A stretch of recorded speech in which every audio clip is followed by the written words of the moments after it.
म्हणजे बीडमधली लढत ही प्रमुख मानली जाते.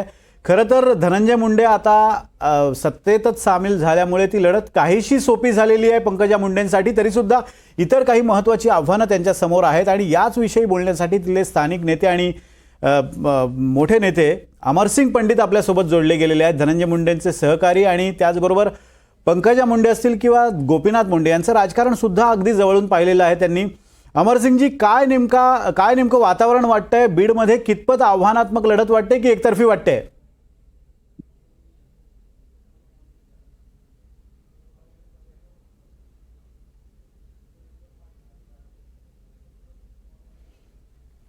अमरसिंग पंडितजी, माझा आवाज येतोय तुम्हाला? हो, आता येतोय. अगदी या आजच्या ज्या चौथ्या टप्प्यातली एक प्रमुख लढत म्हणून बीडच्या लढतीकडे पाहिलं जात आहे. पंकजा मुंडेंसाठी एक आव्हान निर्माण होईल असं वाटत होतं, पण आता धनंजय मुंडे असेल किंवा इतर जे प्रमुख नेते आहेत जे आतापर्यंत पंकजा मुंडेंच्या विरोधात होते ते आता सगळे सत्तेत सहभागी झाल्यामुळे काहीशी सोपी लढत वाटते. तुमचं काय मत आहे? काय या सगळ्या लढतीबद्दल तुमचं निरीक्षण आहे? नाही, म्हणजे एकूण निकालाकडे पाहता पंकजाताई ह्या निश्चितच विजयी होतील, यात कुणाच्या मनात काही शंका नाही. पण लढत सोपी होती असं म्हणता येणार नाही. निवडणूक झाली, निवडणूक होतीच, ती एकतर्फी होतं वगैरे असं नाही. एकीकडे आरक्षणाच्या पार्श्वभूमीवर म्हणजे मताधिक्य घटल, परंतु निकाल मात्र पंकजाताईंच्या बाजूने लागल यात शंका नाही. तुम्ही म्हणताय मताधिक्य घटेल, काय अंदाज आहे तुमचा? कितीचं मताधिक्य पंकजा मुंडेंना मिळू शकतं? नाही, आपण मला वाटतं फार लवकर होईल हे बोलणं, परंतु 1 लाखाच्या जवळपासचं मताधिक्य मिळावं असं माझं मत आहे. साधारण आपण बघितलं की लोकसभा निवडणुकीपूर्वी ओबीसी विरुद्ध मराठा असा एक संघर्ष पाहायला मिळाला होता. मराठा आरक्षणाचा मुद्दा ज्यावेळेला चर्चेत आला होता आणि एक ध्रुवीकरण या मुद्द्यावरून झालेलं दिसत होतं. बीडमध्ये सुद्धा तशीच लढत दिसते, कारण एकीकडे ओबीसी विरुद्ध मराठा असे उमेदवारांमध्ये पण प्रमुख उमेदवार तसेच आहेत. त्यामुळे ही लढत थेट आरक्षणाच्या मुद्द्यावर जाईल असं म्हटलं जात होतं आणि त्यानुसार आरक्षणाचे मुद्दे तिथे चर्चेले सुद्धा गेले. हा मुद्दा तुम्हाला कितपत प्रभावी वाटतो किंवा महत्त्वाचा वाटतो या लढतीच्या दृष्टीने? मला वाटतं मराठवाड्यातल्या एकूण लढतीपैकी बीड जिल्ह्यातली जी काही लोकसभेची लढत आहे ही आरक्षणाच्या पार्श्वभूमीवरच लढत झालेली आहे. आणि एक बाब निश्चित आहे खरी की आरक्षणाचा मुद्दा महत्वाचा आहे, परंतु लोकांची म्हणजे विरोधकातल्या उमेदवारांना लोकांची दिशाभूल करत लोकांना एका वेगळ्या दिशेने घेऊन जाण्याचा प्रयत्न केला. आम्ही लोकांशी चर्चा केली, अनेक लोकांशी ही चर्चा केल्यानंतर आपण चुकीच्या दिशेने चाललेलो आहोत आणि आरक्षणाचा मुद्दा याच्यात काही शंका नाही की अतिशय महत्वाचा मुद्दा आहे, परंतु त्याच्या गार्बमध्ये येऊन या आपण मतदान करावं अशी परिस्थिती नाहीये हे समजून सांगण्यात आम्हाला बऱ्यापैकी यश आलं.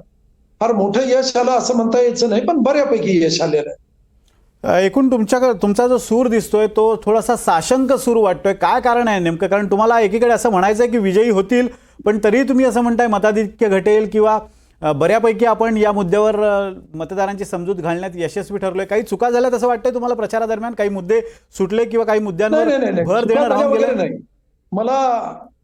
मला म्हणजे आपण नॅशनल टीव्हीवर बोलतोय, मला उगाच काहीतरी वाढवून बोलण्याची सवय नाहीये. एक गोष्ट सांगतो मी की ही गोष्ट तितकीच खरी आहे की आरक्षणाच्या पार्श्वभूमीवर झालेली निवडणूक आव्हान निश्चित त्यांनी उभा केलेलं होतं. वेगवेगळं बोलून लोकांना दिशाभूल करण्याचाही प्रयत्न त्यांनी केला, परंतु गेवराई तालुक्यातल्या निवडणुकीत आरक्षणाबरोबर सिंचनाचे महत्वाचे विषय मी पहिल्यांदा पंकजाताई ज्यावेळेस गेवराईला आल्या, पंकजाताई आणि धनंजय मुंडे साहेब हे ज्यावेळेस गेवराईला आले, हे दोन्ही मुद्दे मी मांडलेले होते. सिंचनाचे विषय आमचे सिंफना नदीच्या पात्रातले जे काही बॅरेज आहेत, साधारण 8 बॅरेज आहेत.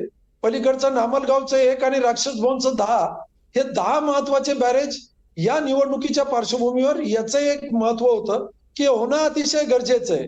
पण ही निवडणूक जी काय सामान्य वाडी वस्तीपर्यंत हे आरक्षणाचा मुद्दा तो बोलला जायचा, लोक चर्चा करायचे आणि म्हणून तो मुद्दा होताच नाही म्हणता यायचं नाही ना.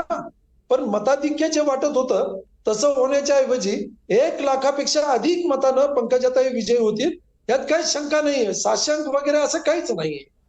मुद्दा असा आहे की शेतकरी या निवडणुकीत सरकारवर नाराज असल्याचं बोललं जातं आणि प्रामुख्यानं सगळी माध्यमं आणि त्यातनं जर प्रतिक्रिया पाहिल्या तर शेतकऱ्यांचा रोष जाणवतोय. मग तो विदर्भातला शेतकरी असेल किंवा तुमच्या मराठवाड्यातला शेतकरी असेल.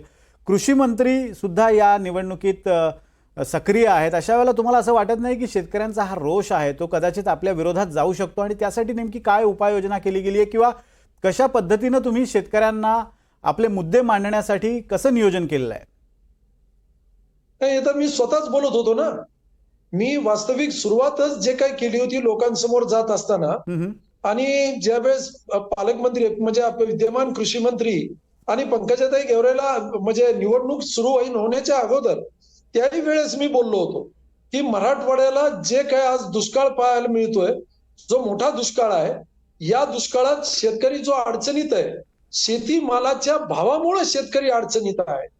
साधारण 22 महिने झाले कापसाचे भाव आपण पाहतात हजारानं वाढले, 800 कमी झाले. सोयाबीन 5,000च्या वर गेलं नाही.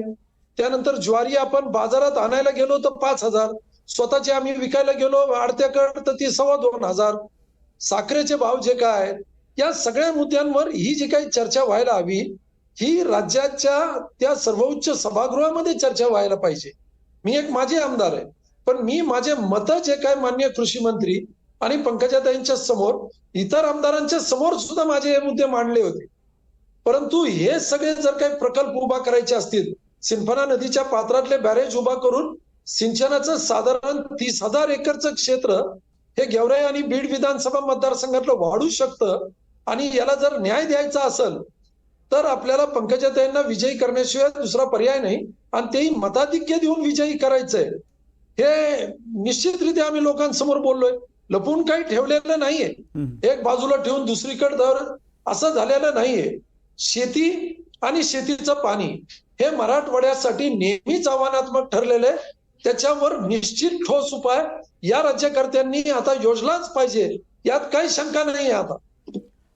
पंडितजी, एक शेवटचा प्रश्न पंकजा मुंडेंशी संबंधित आहे. कारण पंकजा मुंडेंनी गेल्या 5 वर्षात म्हणजे परळीत त्यांचा पराभव झाल्यानंतर त्यांचं जे राजकारण पाहिलं तर अनेकदा नाराजी व्यक्त केली होती आणि पंकजा मुंडेंना न्याय मिळत नसल्याचं एक चित्र निर्माण झालं होतं. स्वतः पंकजा मुंडे यांनी सुद्धा तशा स्वरूपाची अगतिकता व्यक्त केली होती. तुम्ही सुद्धा या अगोदर भाजपमध्ये राहिलेला आहात, भाजपची कार्यपद्धती तुम्हाला पूर्णतः माहिती आहे. पंकजा मुंडेंवर अन्याय झाला असं तुम्हाला वाटतंय का? आणि ही एक हा लोकसभा मतदारसंघ त्यांना उमेदवारी देऊन त्यातली नाराजी दूर करण्याचा प्रयत्न झाला असं तुम्हाला वाटतं का? अर्थात प्रीतम मुंडेंच्या जागी त्यांना उमेदवारी दिली, त्यामुळे मुंडे कुटुंबियांकडे ही उमेदवारी जरी गेली असली तरी सुद्धा पंकजा मुंडेंना यातून न्याय मिळाला असं तुम्हाला वाटतं? नाही, यात कुणाच्या मनात काही शंका नाहीये की त्यांना न्याय मिळायला हवा होता. आता तो भारतीय जनता पक्षानं त्यांचा काय निर्णय करायचा होता तो त्यांचा विषय. परंतु बीड जिल्ह्यातल्या सामान्य जनतेला हेच वाटतं की त्यांना लवकर न्याय मिळायला पाहिजे होता. आता उमेदवारी देऊन पक्षानं काय साधलंय मला सांगता यायचं नाही, पण या 5 वर्षाच्या दरम्यानच्या काळामध्ये निश्चितच त्यांना विधान परिषद किंवा राज्यसभेमध्ये पाठवून त्यांना न्याय द्यायला पाहिजे होता. हे बीडकरांची ही भावना आहे, हे आपण लपून ठेवून नाही चालणार आहे. अगदी तुम्ही सविस्तर या मुद्द्यावर भाष्य केलं त्याबद्दल तुमचे धन्यवाद. हे होते अमरसिंग पंडित आणि अतिशय जवळून बीडचं राजकारण ज्या नेत्यांना ठाऊक आहे अशापैकी एक नेते आहेत आणि त्यांनी प्रामुख्यानं काही महत्त्वाचे मुद्दे अधोरेखित केलेले आहेत. शेतकऱ्यांची नाराजी असेल किंवा इतर काही मुद्द्यांवर त्यांनी स्पष्टपणे मत मांडलेलं आहे. काहीशी अवघड अशी निवडणूक होती पण त्यात विजय होईल असं त्यांचं म्हणणं आहे. एक छोटासा ब्रेक घेतो. ब्रेकनंतर काही महत्त्वाच्या बातम्या आपल्याला पाहायच्या आहेत. बघत रहा NDTV मराठी.